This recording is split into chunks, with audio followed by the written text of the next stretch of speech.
Running fans, jumping fans, stowing fans, all around athletics fans, welcome to Talking in Ovals. How's everybody doing out there on this Labor Day, Monday, September 2nd, 2024, episode number 104. If you're watching on X, if you're watching on YouTube, if you're watching on Facebook, first of all, hello. Thanks for watching. Second, give us a follow, retweet, whatever it's called, a repost now. If you're over there, if you are on Facebook, go find our Facebook page and like us there, follow us there. YouTube, same thing, subscribe, spread this all word of mouth that we are the greatest track and field show of all time. For those of you that haven't noticed, Dave is not here. He is unable to be here today, but that is okay. We are going to hold down the fort. We are going to have a good time, just like we always do. Overall, if you like what you hear today, go find us on the socials at Talking in Ovals. We are there. So like I do every week, we're going to talk about the early registration for the third annual River Rock and Run 5K. Our buddy Adam Nalvin over there. Saturday, November 16th is when it's going to be run. The course is a new improved 5K. You can either do it solo, you can run with a partner, which means you're handing off a baton in a 5K, which typically does not happen, but it's a cool little thing that is a twist for the River Rock and Run 5K. And you have great after race food, you have some drinks, but the best part is 100% of these proceeds go right towards the Monmouth and Ocean County food banks, and that's right in time for Thanksgiving to help those in need. So if you are in the area for the River Rock and Run 5K, go on to their Facebook page, just go search for that, and you'll see all the information you need to sign up. So last week's guest, we had a great time. We talked to Bianca Knight. She is a 2011 world champion, 2012 Olympic champion, and world record holder.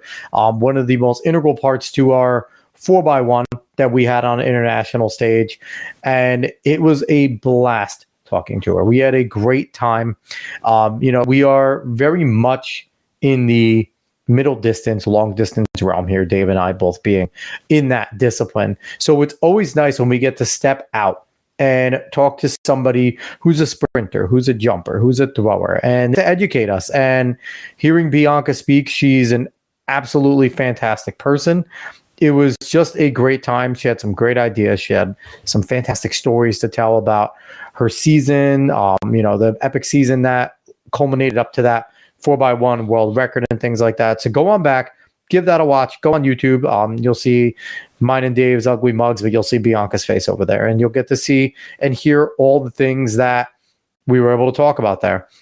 But I want to talk about something before we have our guest. He will be in here momentarily. I want to talk about Jakob Ingebrigtsen. About 5 days ago, I guess it was, he competed over in the Diamond League, and it's absolutely incredible. Let me see, which Diamond League was this? Let me see if I can actually be good at what I do here. They competed over in Silesia, Poland, and Jakob broke the 3K record. And for so many runners, you'll see, if you go and search, comments and things about that from the mile record holder, Hikam El Garouch from Morocco, or even one of the greatest American 1,500 meter runners, Bernard Lagat, they both have said, and many have said this, the 3K record was the one that people thought was almost unbreakable. It was set at 7:20, 7 minutes and 20 seconds for damn near 2 miles, 200 meters and change short of 2 miles. Jakob Ingebrigtsen did not just break it, he shattered it. He ran a 7:17, and it was a magical race. It was a race that he was in control of, but it was also one of those races that is just ridiculous, because even though the others in the race were like distant behind him, because the 7:17 is nuts, you saw national record, just going down.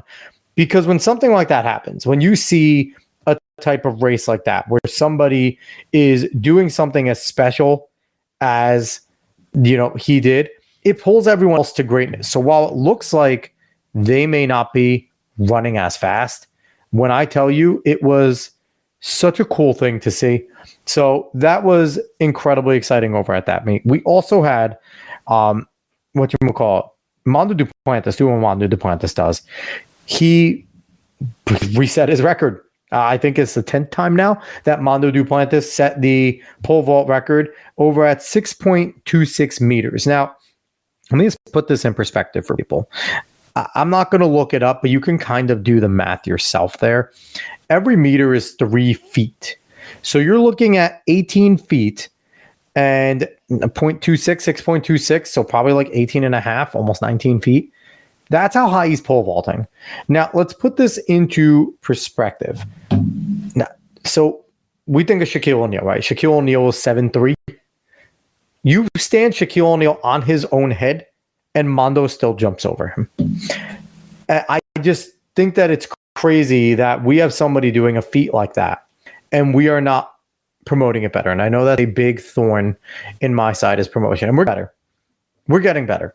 I'm seeing better things coming out of all this. So, but that meet was, particularly good in a lot of ways. Let me go pull up the Diamond League Cilicia, is that how you say it? Diamond League Cilicia results.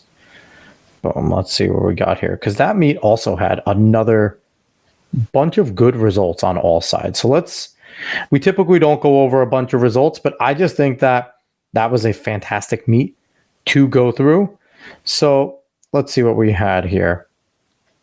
We had Femke Bull coming back into form a little bit. She ran a 52, winning her race there, which is impressive. With Femke's always, she's bouncing back. She's bouncing back from a disappointing Olympics. Outside of she had some gold there, and she got some medals, but just not the one that she wanted in the 400 meter hurdles. We also had over here in the 800 meters, Marco Arap set a meet record, 141.86. The 141s just keep on happening. And it's just so much fun to see how well people are still, some people are kind of falling out of it because they're tired. It's coming back from the Olympics. They peaked and everything, but there's still a lot of people that are running incredibly fast, and it's good to see. So, I've been very excited with what I've seen. And now we get to fall right into our cross-country season, which for those that we have had on, we're going to be hounding people soon for PRs because we really want to start to get those PRs in from high school, from college, from all around. So we want to see that. Now, I'm, much more New Jersey centric when it comes to high school and cross country, and hoping to change that at some point where we're more national and knowing more what's going on.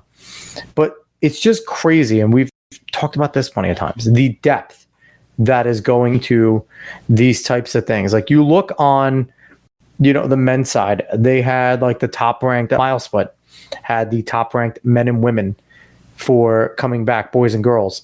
And you're looking at some of these times, these top individuals in the country. I think there was one individual that was like sub 14. And, I get it. And when you're running this elite, that's a normal thing. But to see so many kids running so damn fast now, it is bizarre. It is bizarre to say the least. And, you could talk about a lot. And I thought Bianca Knight had some interesting perspective because we were talking about Quincy Wilson last week. And her perspective is that he's doing what he's doing too soon. Going to the Olympics was great. And what he did was great. And what he's done for the sport, right? Because who doesn't know who Quincy Wilson is? He might go out a little because now the Olympics are done. But man, he was one of the greatest stories of the Olympics. So everyone knew who he was, and everyone was excited to see him run, even though he'll tell you he's disappointed in the time that he put out. They let him off. We have no idea why they let him off. But she's under the impression that it's a little bit too soon, that kids aren't being kids right now. And I could kind of see both. There's a double-edged sword to this, right? Because kids are running faster than ever, not just, and they're jumping better, they're throwing better, they're doing everything better. Because you're seeing a lot of these kids lock in, where before it was kind of like be in high school, be good at high school, still be a high school kid, right? Still worry about all the things high school kids worry about. Worry about, going to your prom, going to this football game with all of your friends because it's, homecoming and things like that, and having relationships and going and parties and things like that. All the things high school kids do, right? Your normal high school stuff. And usually those top recruits did what they did. Some of them really buckled down, but for the most part, you started to buckle down a lot when you got to college. When you got to college, when you were, getting really serious, especially if you were an elite athlete and you kind of had a light at the end of the tunnel, you got to college and you were like, oh, okay, now it's time to buckle down. Now it's time to do what I need to do, right? As a collegiate athlete. And I thought Bianca had an interesting perspective that kids aren't being kids. You're seeing kids now monitoring their workout plans consistently. They're monitoring what they eat. They are really on top of it. Their sleep schedule is incredible. They're boom, boom, boom, clockwork.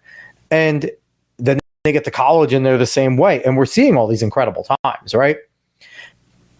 But I don't know. I want people's opinions in the chat. Is there something to just being a high school kid? It's because, other sports do it, right? Other sports are very much, yes, they're serious about their craft. Yes, they're very technical, but they're still doing their things. They're still being high schoolers.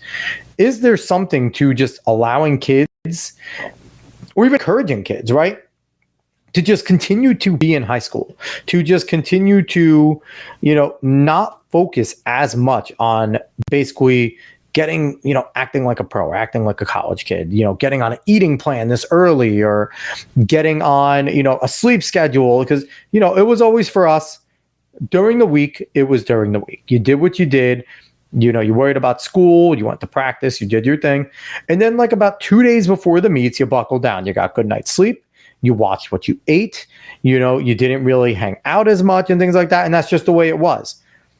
But now kids are on these crazy sleep schedules. Everybody knows everyone's workouts in Strava. So, for better or for worse, everyone is connected.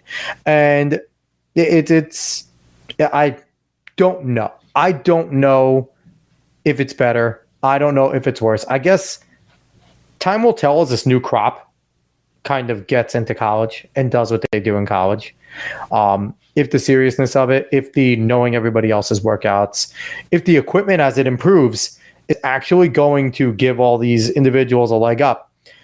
Because like Dave says, we are striking right now at possibly one of the hottest times that I've been around for track and field, where popularity is at an all-time high, where we are, got to strike while the fire is hot, right? You have the Golden Spikes League with MJ. You have our Zig Ziglar's indoor league that he's going to be starting. We have Kirk Berridge's league, Trackstar league, that is going to be starting.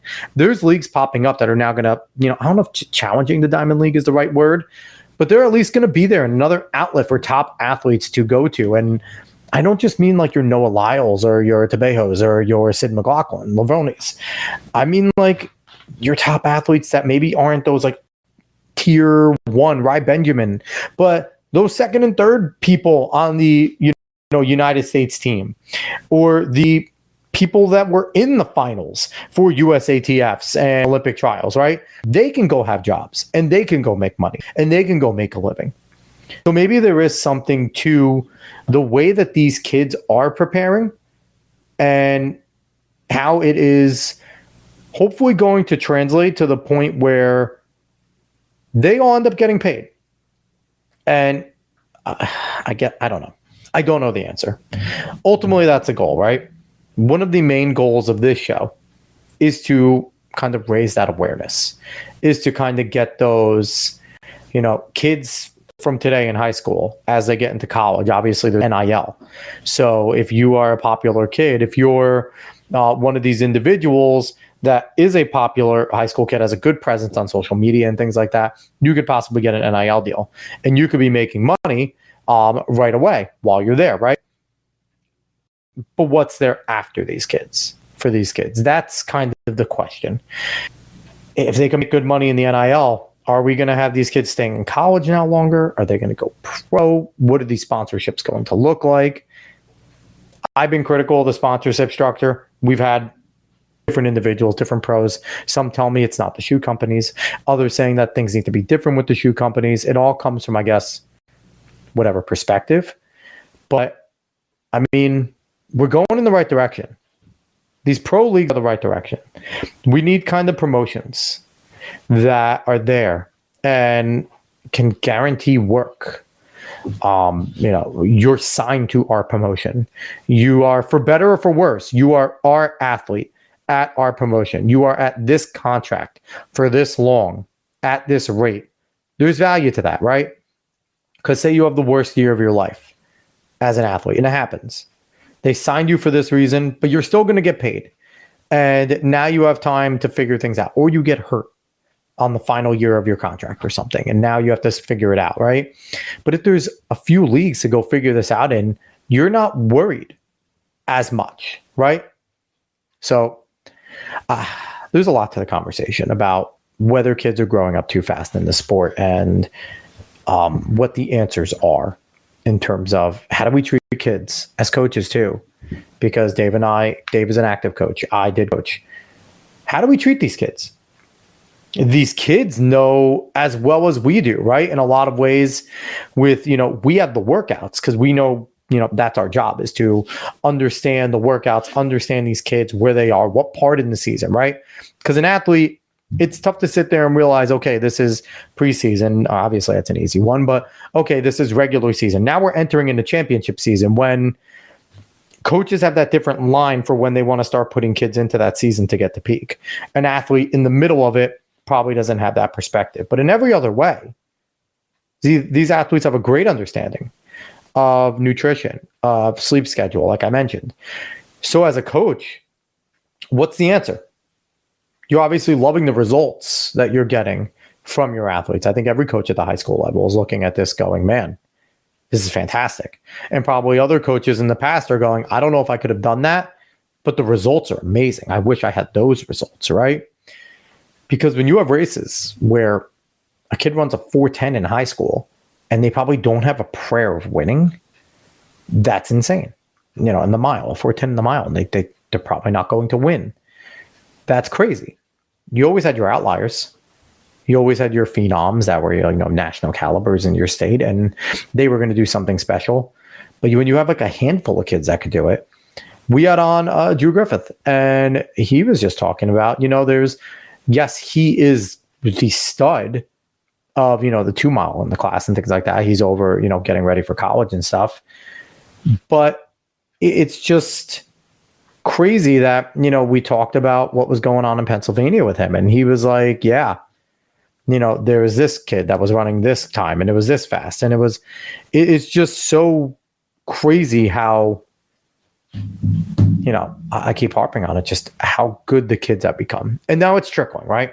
And we're starting to see, I think, this Olympic cycle and these past world cycles were really good for what we could see with this stuff. So I'm going to wrap it up here for this part because our guest is here. And I'm absolutely pumped to bring on our guest because he is one of the top individual recruits for the class of 2025. I'm going to bring him in right here, right away.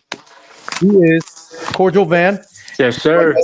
Top class 2025, top long jumper on the mile split recruit list that we have there, and one of the top sprinters. 25'6" long jump, just won you the U20 over in Peru. 10-2 400, and you're also a fantastic football player. What's going on, man? Man, just chilling. Been a cool little day. Had a photo shoot. Team USA photo shoot. Recently just got back from Lima, Peru. Competed with Team USA out there for U20 championships. Didn't go how I wanted it as planned. So we just come back home, practice, train. I mean, yeah, those types of things happen, but that's track and field, right? Like, oh yes, sir, definitely.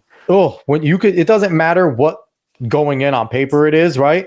Yeah. All that matters is what you do that day, and as long as you're entered, anyone can win. So, Cordial, if you turn it sideways, if you do the sideways look, we can get the full view of you. If you do the sideways and have it like switch right there, yeah, because we're live, baby. This is where we are. Look at that, beautiful. So, I want to jump right in with you because I want to ask you the same question because I feel like your answer might be a little different because I'm gonna let everyone else in on a secret. Right now, he's over doing his thing in Peru. He's also one of the top ranked recruits in football in the country as well. 4.29 speed, incredibly talented individual. What position do you play? I play cornerback. Quarterback. So are you a dual threat with that? Corner. Oh, it's a quarter. Corner. Yeah. Okay. So you're shut down. So I got to get you and my boy Sauce on the Jets. All right. I'll make sure I talk to Sauce. I'll get you in Cincinnati. Yeah, let's do it. But let's do it. So I want to ask you, because obviously you're a two-sport athlete, but what gave you the spark to become a sprinter? Because obviously you're kind of going in both directions, but you're putting in all the work. You're a bona fide track athlete. So what gave you the spark to become a sprinter / jumper and say, hey, this is something that I want to actively pursue? You know, growing up, I was always a basketball player. I was shooting hoops. Grew up. I started when I was 3 years old. Just trying things out.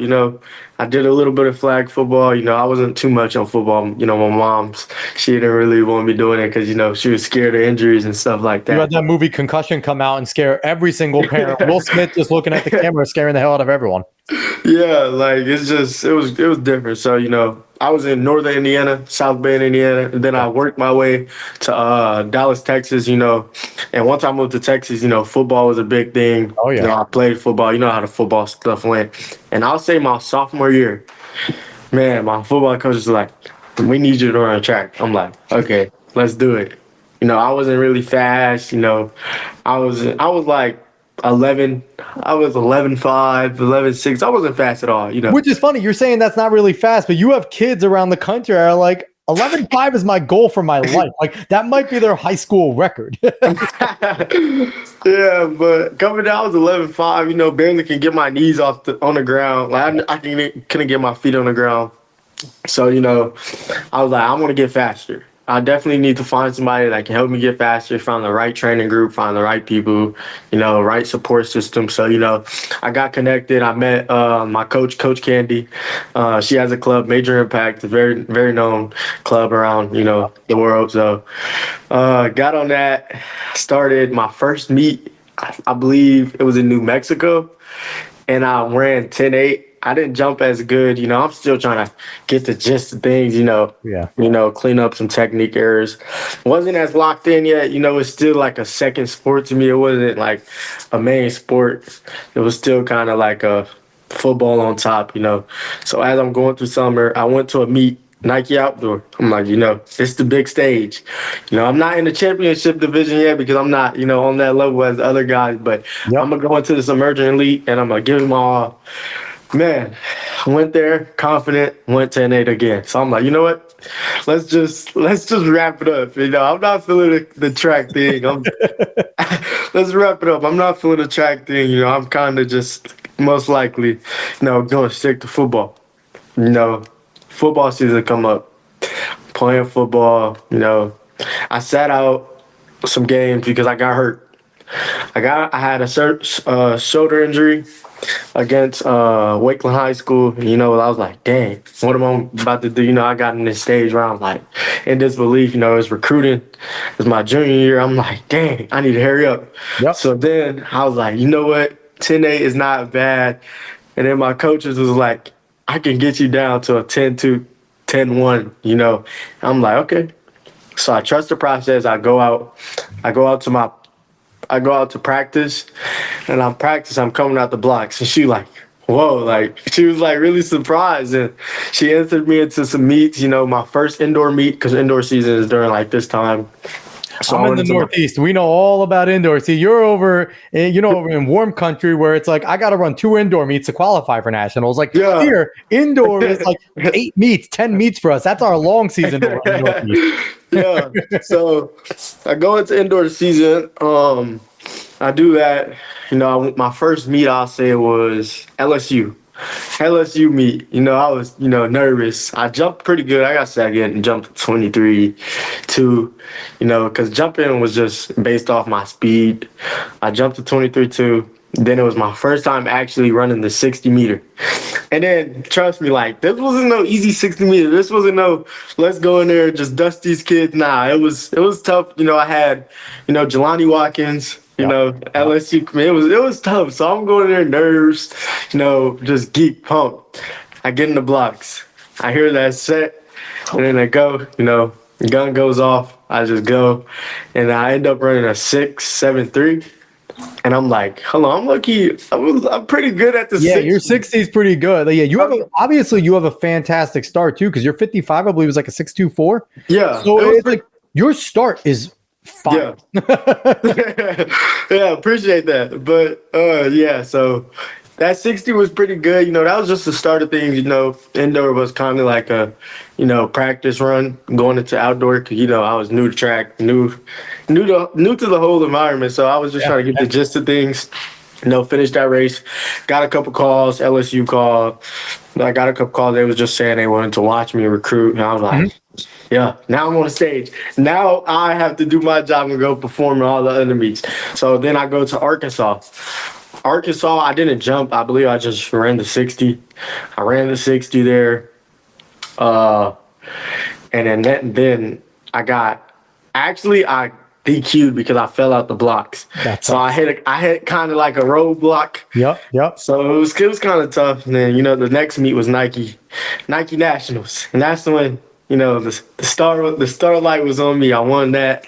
And I was like one of the biggest accomplishments awesome. Of my career. Like I was really happy. What has it been like as you've jumped into the sport and like you've been on the rise, right? Like you've been running faster and like, what's it been like as you're seeing the guys in the final heats that are in these bigger meets and now you're lining up next to these guys? What has that been like? And what has it kind of been like getting to know these people? Because it's like, you're probably seeing them all. You're just starting to see each other, and it's like, all right, what you've been doing? Oh, I've been watching you. And like Strava, everyone's connected. Yeah, especially Instagram and things like that. Yeah. Like, so what's that been like kind of getting into these upper echelon groups with these long jumpers that are serious long jumpers, these 100-meter, 60-meter individuals that are very serious, very good at what they do. Yeah. Kind of now jumping into that ranks with them. So, not gonna lie, like at first it was kinks and giggles, you know, but now it's got way more competitive. Like now it's like when I see them, it's like game face on. Like I have to lock in. It's no more, oh, I know you. Oh, I seen you. It's like you're just a regular person to me as we line up. Like maybe a quick dap up. Good luck. That's about it. Like quick some like respect, like little respect, like have a good race, and I'm gonna kick your ass. I'll be like, it gets serious. So you know, like we can be cool after the race, you know, all kinks and giggles after. But I just look at them as like every other person, you know, because I'm going into that race, I'm going to win. Like, and that's my mindset, you know. So, yeah, that was pretty much how I like seen it, how I took it. So you had so it's a really like unconventional route. And I like that. I like that you have an unconventional route to getting to the sport. But I feel like sprinters, because I was more of a middle distance, maybe a long sprinter, 400 at most, and like anything up to the 15. So, you know, I feel like a lot of the times your middle distance guys are like your soccer players that were okay, but not great. Like not like the athletes, right? Like your sprinters, you guys have options. Like we had on Bianca Knight last week, and you know, Bianca 4x1 record holder, and she was saying like, you know, I was good at this, I was good at that, and it's like sprinters have these options. So you know, when you're looking ahead right now, like obviously you are very much in the recruiting process. You're being put on, you know, everyone's list, right? Like you're one of the top jumpers in the nation, if not the top for your class, especially. One of the best sprinters in the country. And there, you know, this class is a really competitive sprint class. Oh yeah, you have a fantastic class of sprinters. Yeah. What's it been like though, kind of balancing the two sport as like football was more serious and now it's kind of track? Yeah. How's it been like being a two-sport athlete? How have you been able to balance that? Because obviously right now it's football season. You're in Texas. It's football season. You just got back from a track meet. What is that like? How are you integrating yourself back into that? I like that you asked it. It kind of breaks my heart at the same time, you know, you asking that because, like, you know, I balanced it pretty good. Like, you know, sophomore year wasn't nothing to, you know, really trip about. Junior year, it got pretty tough. Yeah. I'll say because like I was really locking in on the process, so I finished out that, and I actually came to the decision at the end of this summer that I wasn't gonna play football.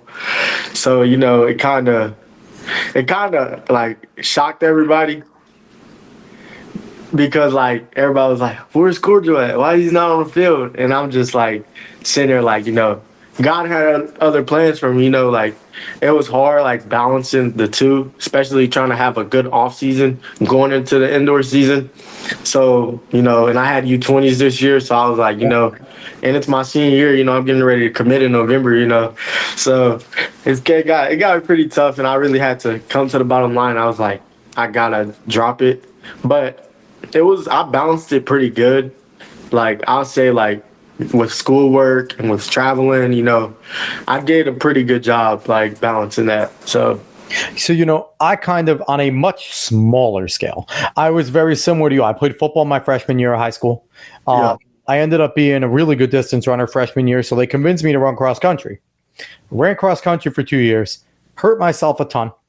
Yeah. Still pretty good on the track, but for senior year, I was like, I'm going back to football. So I I did the opposite of you. Like senior year, and it's funny too, because at least you as a sprinter, and especially being a corner, I can't imagine that you slimmed out much, right? Obviously, to be a sprinter weight, you got to slim out a little bit as a corner. Yeah. But for me, I went from being like 150-pound middle distance runner. I bulked up to 180 for my senior year. I had to drop it to go back to being a middle distance runner in indoor. Man. But it's a tough decision as how old? You're 17 years old? 17. Yes, sir. It's tough to be a 17-year-old young man to have to make such a hard decision, right? Because obviously you love football. But, and for me, it's tough too, because one of the goals of this show is hopefully by the time we're all said and done, and in 4 years for you, we've worked our tails off to do what we do, and make sure that when you are done, wherever you're done in 4 years, you have a pro league or two to go choose from. Because one of my biggest issues is in track and field, if you can get a sponsorship, great, right? But that's such a small few. That's Noah, that's Sydney, that's Ryan Benjamin. That's the bigger goal, right? Yeah. Our goal on this show is say you, Cordial, you have a great collegiate career, but for whatever reason, they ain't calling, right? Whatever it is, that you're not sitting there going, what do I do? That you can go, oh, there's this league over here. Let me go there. They're offering 40, 50K a year at least. Let me go get that going, and then I can get more. That's our goal, is that you have a future in that. Because right now, I mean, if I was with you, I'd be like, man, if you have a shot at playing football, go play ball. But as a track show, I'm incredibly happy that you're choosing track and field. So, and we've seen big deals be made about this, right? We've seen everyone. Yeah. Tyreek Hill is the person, right? We all talk about Tyreek. Obviously, seeing Quincy Wilson go back playing ball for Bullis right now is pretty crazy. He's out there, and we talked to Bianca last week, and I'm actually happy that Bullis is okay with him playing ball, because for me, kids still need to be kids in a lot of ways. Yeah, definitely. Live out your dreams throughout high school. Agreed. So. What skills have you gained that you think give you a leg up on some of the athletes with being a two-sport athlete? And what are you trying to lock in on now as you're focusing on one sport? I feel like the skills that like I gained was like really understanding the sports, and like understanding that like every sport has a detail, and you have to go by that detail in every sport, because football, you have to perfect your craft with backpedaling, like how you run your route. Track is very technique. So like track, you have to come out the blocks, cut your step the fast way, get your feet on the ground fast enough. Like it's definitely details. Like I feel like that's the biggest skill that I've gained, like managing two sports, and it really helped. Down the long run, for sure. Like I said, I played ball. I was a defensive back too. So especially you being a corner, though, you need those feet. You need those technical skills, and I feel like that's definitely going to help you with like your block work and stuff, right? Because you understand how to have foot discipline and smooth hips, foot discipline, smooth hips, using your hips, your feet, and your hands together, and things like. So I feel like, especially as a defensive back, you have a little bit of a leg up in a lot of ways, and maybe even as a corner, like me as a safety. I'm taking a few read steps and I'm looking, right? Oh, yeah, definitely. And I'm sorry for people that don't understand football, but I'm taking a few read steps and I'm looking. As a corner, you have a lot different responsibilities where do my hips open up or close depending on the – like there's a lot going on there.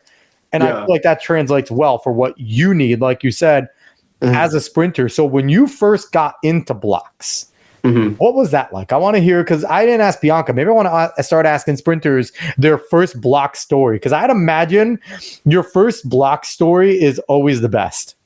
Man, when I first got into blocks, it was actually hilarious. Like, man, at first my coach had to show me how to get into blocks. You know, the right setup. I got into blocks. I went. It was like I'm jumping off a wall. That's how I seen it. So like, I get into blocks. I'm like, oh yeah, let's go. We finna take off. Line up, set. I go out. 1, 2, fall over. I tumble. I did a little tumble, you know, had a little scratch on my back, you know. I'm like, dang, this done got real. Like it definitely it definitely like humbled me for sure. It was definitely a humbling moment, you know, but it also at the same time helped me understand what I need to do, the right setup I need to have. So, you know, it was a win-lose situation, embarrassment and a learning experience. So that was definitely a cool part. So do you just watch film on Christian Coleman and his start every single time? Because I don't know if I have seen another man with a start, maybe a young Asafa Powell, maybe, but it's like, start is that. Oh, it's crazy. But Christian Coleman, like, part of me feels bad because Christian is a fantastic runner. Yeah. But it's just crazy that his start's so good and that top end speed towards the end, right? That's the tough part. And that's where it's like he's so different than Noah and even what's his name, the Jamaican guy that just burst up. He looks like a Jack Usain Bolt. Kashane Thompson? Kashane Thompson. Like, Kashane has that top end, and, you know, Noah has that top end, where Christian has that incrable start but doesn't have that top end, right? Top end, yeah. Yeah, so it's like, so how do you, because you obviously have a fantastic start, 4.29, 6.24 in the 50, 6.7, so it's like your start's great. How do you figure out that last 40, right? Because that's the difference between 10.24 and 9.9. Is that last 40, right? How do you finish? So what are you doing to figure out that last 40 with Coach?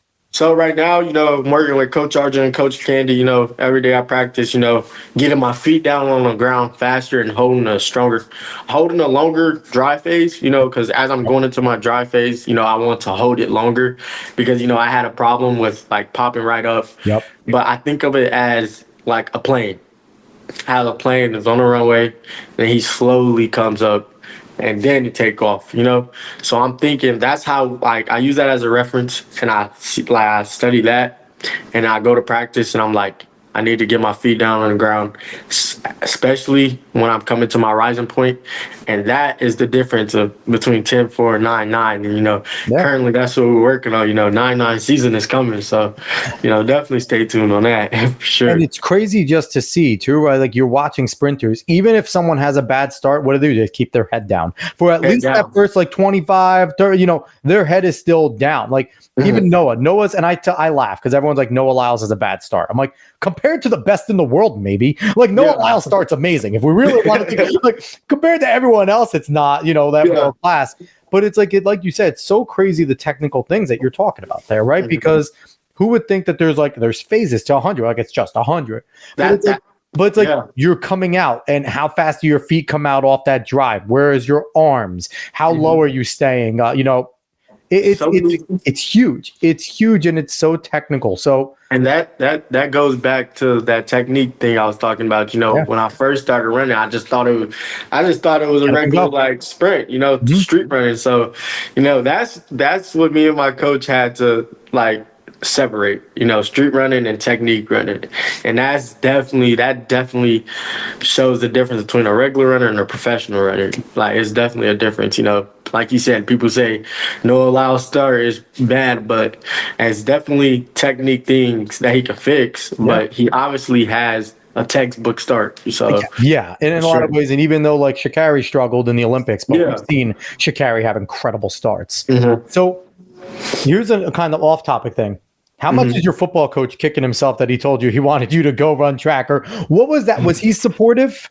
Because I could imagine it's like you're leaving a sport for a sport. I've always, as a coach, I coached for a little. If someone came to me and just said they wanted to quit and then they're going home to do nothing, I'm like, no, get your ass to practice. But if they're like, hey, I'm going to go do another sport that I love.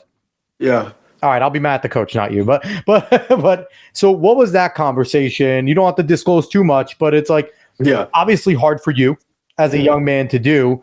But was he kind of kicking himself? Like, man, I should have never gotten you to go run track. Nah, I want to say he was kicking himself. Like they were very supportive, they're very good coaches, I'll say. Like they're definitely very supportive, But it was like they definitely was like, dang, like we want you to play football. They still want me to play football because it kind of sucks. They were thinking like NIL and things like that. Yeah. But I feel like they're more proud of me, because they see like where I've came from, like the journey that I'm on. Yeah. From the start to now. So I feel like if anything is more supportive for sure. That's always great.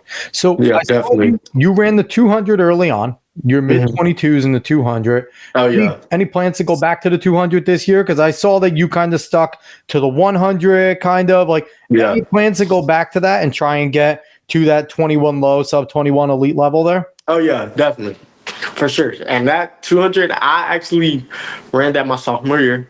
So that was the start of that's when I was just running. I was no technique. So I'm definitely looking forward. So everybody stay tuned for that 200 meter because that definitely will be showcased in indoors.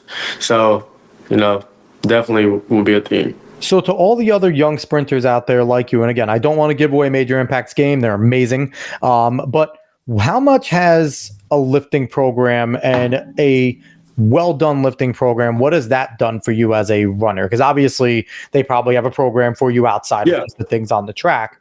So number one, how different is it from football in terms of the lifting program? And what has that done for you as a runner in terms of training the right parts of your body? Okay. It's definitely different, I'll say. Those track workouts are way different from football. I'll say track focus more on plyometric workouts, more light squat workouts. They're not a lot of ATGs. There's not a lot of those, a lot of lightweight. I feel like and strengthen most of, calves, not much upper body, but you still need to get upper body, core. A lot of exposure to box squats and things like that. Definitely, definitely. So, especially for the long jumpers, core is key, and explosiveness, because, you have to stay up. So those are definitely the main things. So I want to talk about the long jump a little more because you've been sticking on the sprints. You're possibly the best high school long jumper in the country right now, man. Yeah. Number one, did you ever think that was going to be a thing, right? Did you ever think that you were, coming in, you were going to jump over 25 feet, be at an elite level as a high schooler, because 25 is elite, and, be in this situation right now where, it's funny, I looked at the mile split, they have the recruits, right? And you're listed as your specialty is jumps, and you are, right there. So, what made you go do the long jump outside of just be a sprinter to get faster for football? Why long jump? I just thought I was bouncy. I was a basketball player, so I know I could dunk, so I could jump. So that's kind of how I seen it, I like how everything just goes back to I could dunk, I could jump. I was fast against my friends. I'm gonna go run. I'm gonna go sprint. I was man, I can dunk, so I feel like I can jump. And my coach, Coach Kenny, shout out to Coach Kenny. He definitely paved the way for me. He was like, "You're a really good jumper," and I'm like, "You sure?" And I got on the runway. We had to clean up some things. My penultimate step, was horrible. I was leaning back. I was leaning back while I was jumping. So it was a mess. But I did that jump to 23.6. I just see myself. I was progressing throughout the meets. Every meet. One meet I'll go 21, next meet 22, next meet 23, and I had a 23 curse for some months. I didn't think I was gonna break 23. So when I finally broke it, I'm like, oh yeah, let's get this done. And isn't it crazy how it's when you break something once, now your body knows what it's like, and now it's I'm never jumping 23 again. I'm mad at myself. I'm physically angry. It's such a weird thing in track. Once you break a certain threshold, your body's just all right, that wasn't that bad. It's so weird. So what was it also like? Because you said, your penultimate step, but it's very different than go line up kind of far, sprint as fast as you can, try and find the wood, right? Try and find that board. What was that like learning, like, okay, steps, how far should I be? And you're fast, right? So you might be a little more extended than some others who aren't as fast as you, who aren't, 10-2 guys, where it's interesting too. Most of those elite level long jumpers are running sub 10.5. Yeah. They're freaking fast. So it's like they're all fast. So what was that like too, kind of learning that aspect of like, no, don't just go out and run. I need to have steps. And every single stride I make has a purpose. It's not just go out and run as fast as you can. Every motion I make has a purpose. So how has it been like adapting to that? Adapting to that has been like, at first it was pretty hard because I wasn't disciplined at all. Like, and it was kind of like I went to a jump camp. I learned the technique about it, like the actual, like you said, purpose of every step. Yep. And I'll say like, trusting my mark was definitely played a key. Yep. And not looking down at the board, just trusting my mark and hitting that board and knowing I'm going to hit it every time. And air technique, being disciplined in the air, not coming down. It was definitely things that, it's definitely a trust game. You don't want to overdo anything because that's how you get hurt.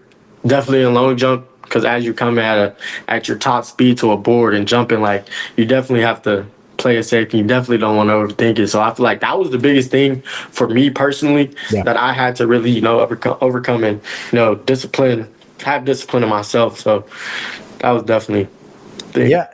It's nothing easy. So, but we talk about the board. So I want to ask you, because I don't know if you heard that, they are playing around with taking away the board and making a takeoff zone. Basically, wow. So it's like you can't miss. You got to go from whatever zone you start at, and they kind of, I don't know how they're going to do it, where they kind of, wherever your toe is, maybe it'll be all electronic. I don't know. But basically, every jump counts. Now, part of the difficulty of both the long and the triple is hitting that board, right? Is doing that in, a proper way, unless the triple, all the long, hitting that board. And like you said, trusting your steps. How much easier would it be for you if you could just go all out and just have a zone to basically like, okay, I can get my top speed and I know these last 3 steps need to be this and I'm good, I'm flying. Like, that would be wonderful. Does it take away some of what you're learning to love about the event? Definitely. What's your opinion? Give me your full-on opinion on a takeoff zone as opposed to a board. Honestly, my full opinion is like half because it takes away the fun of it. The competitive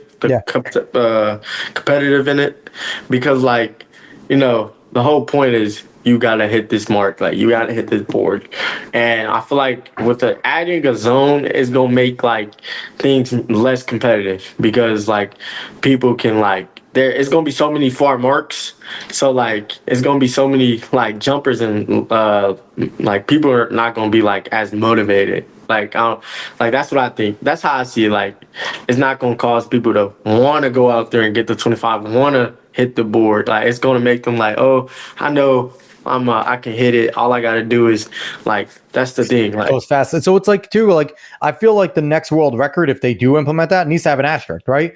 Because now it's just like. And also, if I'm sitting there and say I'm like Christian Coleman, Noah Lyles, why aren't I going to go try and long jump, right? Too, yeah, right? Because now I don't have to have that accuracy. I don't have to worry about, like you said, you don't have to care about your mark anymore. Like, not at all. Like, so yeah, me and my co-host Dave, who unfortunately couldn't be here tonight, he had to handle some things, but we are both in agreement that is something that I think will be detrimental to the sport. And, I hope that anyone from USATF that is watching, one of your young future stars, while he would love to get the result from it, also doesn't like the competitive side that is taking away. USATF, please do not. Cordial, let me say it. You don't say it as much. You need to get on their good graces. But so outside of that, I want to talk about your recruiting process. So, okay. Number one, what's it like fielding calls for football and going, thanks, but I'm going track? Or are you still fielding them and being like, all right, if I got to change your heart, maybe we'll talk? Like, what's that been like? And again, I don't want you to disclose schools or anything, but like, what have those conversations been like as you're getting football coaches? So, I've been getting a lot of football calls, and I actually haven't brushed them off because, That's good. anything can happen. That's how my mindset is. Anything can happen. It's all in God's plan. So, And I think I saw you got a UTEP offer. I think that was on UTEP. X, and that's pretty big. UTEP's Yeah. major D1, man. Like, yeah, they're not Michigan, but it's major D1. Yeah. UTEP produces pros. Mhm. Yeah. So UTEP, them, I keep them in the loop. I keep every coach in the loop. I don't like to put out no coach, tell them no because anything can happen. Like I said, and at the end of everything, I'm gonna give my grace to them. I'm gonna give my thanks, give my appreciative thoughts, and just let them know it wasn't my plan. So right now, as one of the best jumpers in the country for trackside, you almost have your pick of the litter. And that's just not I'm not exaggerating. Like I said, we talked to Bianca last week. She was in a very similar situation to you being, one of the best in the country at what you did. What has this process been like for you in terms of the trackside? Because I could imagine every coach right now is probably talking to you, at least, giving you a lot of giving you a lot of love and praise, following you. What has this process been like? And what are you specifically looking for in a school? Really a family and really a coach that I can trust to take me to the next level, who's not just going to, use me for points. Really a coach that's going to be there for me. Even Are you outside avoiding the cold? Are you trying to stay in the warmth? Are you avoiding the cold? That really, nah, as long as they have indoor. I'm saying that as much because, Y'all tell you, if you go somewhere cold, we all have indoor, okay? yeah. So definitely, that really, it really doesn't play a factor, but, really majority, whoever, has my trust, and, who's going to be there for me and really going to get me to that next level, no fake stuff. That's pretty much. What are you thinking of in terms of academically that you want to major in? Do you have any? I'm going to major in kinesiology / exercise science. I want to be a physical therapist and have my own PT clinic, expand around the world. So, it's funny too, because it's all of you individuals and not just like your short sprinters, but anyone that goes into more of the technical side, like a jumper. Your jumpers, like I coached at Marist College over here, a hurdler. He's a very good hurdler, sub 54, 400 meter hurdler. And he's, an athletic trainer and things like that. So I feel like once you start, did you kind of want to do that as you started to learn more about your body and see what it's like over at Major Impact and things like that? And how those individuals are really breaking you down piece by piece, body by body, and you're learning it? Definitely, my coaches, they especially when we're in the gym, they're telling me all these different, especially Coach RJ. Shout out to Coach RJ. He gives me these, homework exercises that, strengthen certain parts with bands, and I was like, that's really cool. I didn't even know we had that muscle. Yeah. I didn't even know we had that cell in our body. It's just different things that he's telling me. So it's I really get interested in things like that. And, as I go to my rehab appointments, physical therapy, they naming all these things and that I have wrong with me. I'm like, oh, let me go home. Let me look that up. Yeah. And I get to scrolling for 30 minutes. I'm like, and then I think to myself, I really like this stuff. So it's that's something I really would like to do. I want to help somebody that can't help themselves, and that's really the main goal for me, for sure. I much prefer you scrolling things like that than TikTok. Oh yeah. Yeah, TikTok gets dry. TikTok's poison, man. I hate that. It gets dry. So and here's the thing, anyone, so I'm looking at the future here. You're gonna be the go-to kinesiologist for elite athletes and things like that. And it's funny, one of the guests we just had on, now it has to be almost 3 weeks ago, Zig Ziegler. He's a guy known as a sports kinesiologist. He's actually opening up a beautiful indoor facility in Vegas, which is going to have a flat 400 meter track indoor and a banked 200 meter inside of it with jump pits, throwing. Oh yeah, go look it up. It's called Z Athlete Village. If you want to look at that episode, I think I've heard of that. Yeah, Zig Ziegler. We had him on a few weeks ago. I heard of that. Yeah, go watch that episode. It's all the information that you want on it. But Zig's an awesome guy. But he's maybe someone you want to talk to because he is a kinesiologist. So that would be great for sure. That would be great. That would be a blessing. So you're looking for that in a school. The process. as you're going into this year, how are you not letting that weigh on your mind, right? Because obviously the expectations have gone from like here to here, right? 10-8 to 10-2-4 is very different. 23 to 25 is very different, right? 25-6 too. It's not even like you're right in the middle. So how are you trying to prepare for this year? What is your foundation, right? Because obviously, it's important to have good coaches, but it's important to have a good family. It's important to have, friends that are there for you and things like that. How have you been coming at your senior year, especially now that football's not there, right? And now it's just all locked in track. What is some of the ways that you're trying to, okay, I'm not Cordial Vann, the top jumper in the country. I'm just Cordial Vann, the athlete trying to compete. So I'd say, like, really just, staying humble for sure. Staying humble, I started somewhere. I don't want to go into competition thinking I'm just this great, because at the end of the day, everybody's competing. Everybody's their own everybody's an athlete there. So, I'm going to continue to trust my mark, continue to trust my coaches, stay locked in with school, keep my grades up to par. I'm not going to drift off or anything because, like you said, I have high expectations now. It's senior year, most likely be committed to a college. So, for sure, definitely, it's one goal. Going there with one goal, same mindset. Don't want to switch anything up just because I'm best jumper in the nation or got this title. Still respect people. Nothing's going to change. I feel like the way I did it to come here and get to this point is the way I need to, finish it off. Definitely. So I'll let you in. So one of our major goals that we want to do, and this will obviously between you, your coaches, your family, but we want to become a source for individuals like yourself, and not even just like, you're an incredible athlete, right? But just all athletes that are going to be eventually committing to track and field to do it live on this show. So I don't know in November what your plans are. If you don't, I will not be offended if you're like, yo, kick rocks. I want to do it my way. I'm okay with that. But if that would be something you guys would want to do, that's kind of a goal of ours. So like, do a live stream, make it a big deal so that, you can, like the NFL players, basketball players, they have the hats, they have their family with them, they do a little bit about them, they put the hat on, it's a big deal. We want to give you guys your moment. I think like all the social media stuff is dope, right?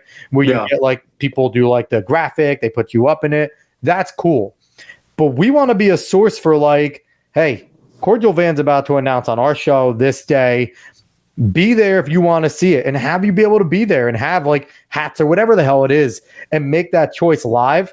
That's something we want to do. Maybe we could talk a little more after. I don't want you to say yay or nay, but that's a goal of ours to eventually become the source for something like that, because for sure, you guys deserve to have those major announcements too.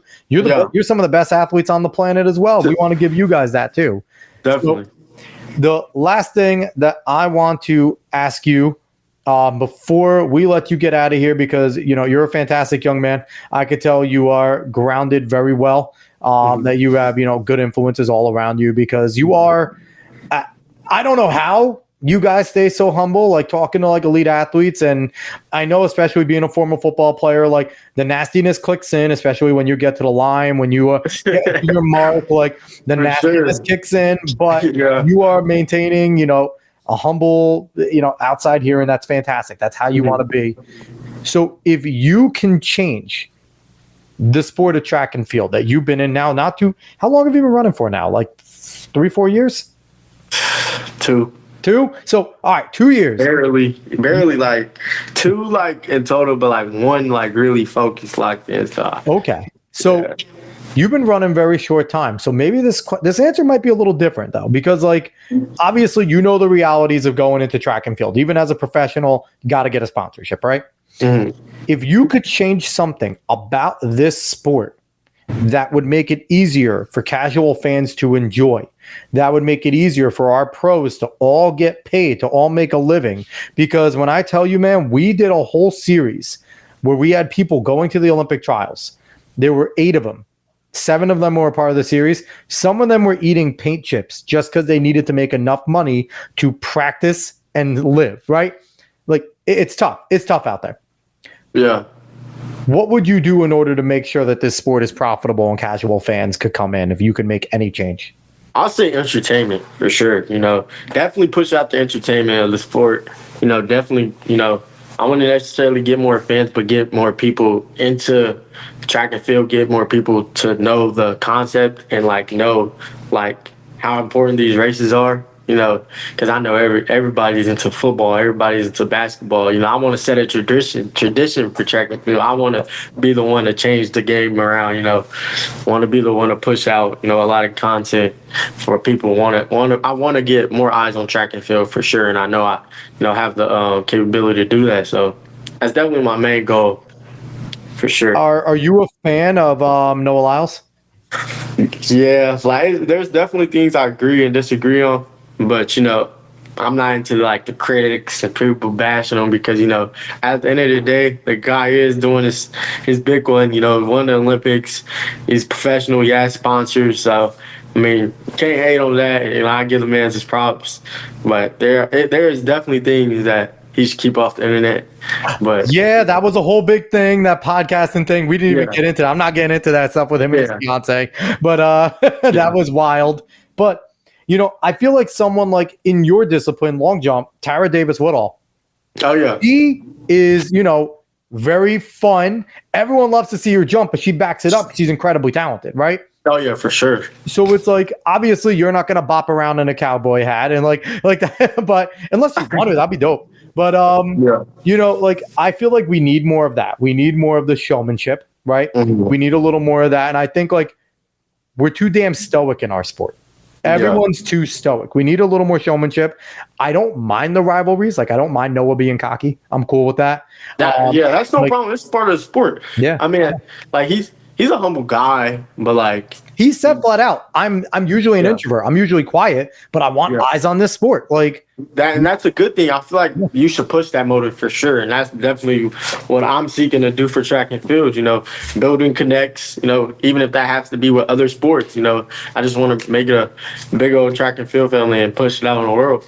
So Cordial, we want to make you be one of the dudes. I want you to like go race Tyreek. Just so we could be like, all right, Ty, everyone thinks you could win. Go race some of the top high school talent. See if you could be like, because I feel like you would dust Tyreek Hill. Like, let's do it. I feel like you would dust Tyreek. You would dust DK Metcalf. All these individuals who they say are fast. Like they can spike it up.